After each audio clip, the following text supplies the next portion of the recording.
সাহসী নীলু আর বনের রাজা।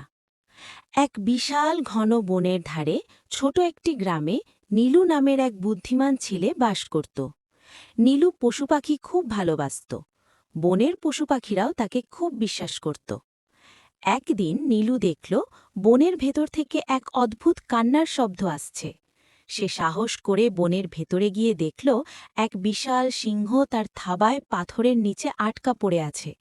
সিংহটি ব্যথায় ছটফট করছিল।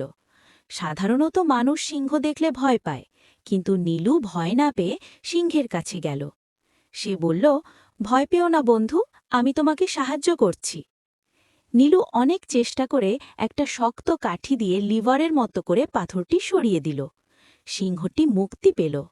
সবাই ভেবেছিল সিংহটি হয়তো নীলুকে খেয়ে ফেলবে, কিন্তু অবাক কাণ্ড, সিংহটি পরম মমতায় নীলুর হাত চেটে দিল। গল্পের নতুন মোড়।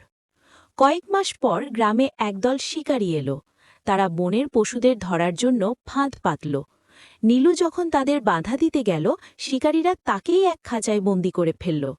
নীলু খুব ভয় পেয়ে গেল। ঠিক সেই সময় গর্জন করে বন কাঁপিয়ে সেখানে হাজির হল সেই সিংহটি। সিংহটিকে দেখে শিকারীরা ভয়ে সব ফেলে পালিয়ে গেল। সিংহটি তার ধারালো নখ দিয়ে নীলুর খাঁচার দড়ি কেটে তাকে মুক্ত করল। সেদিন থেকে বনের সব পশু আর নীলু মিলেমিশে সুখে থাকতে লাগল।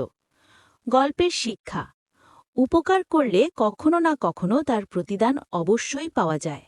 দয়া এবং ভালোবাসা দিয়ে জয় করা যায় যে কোনো কঠিন হৃদয়কেও।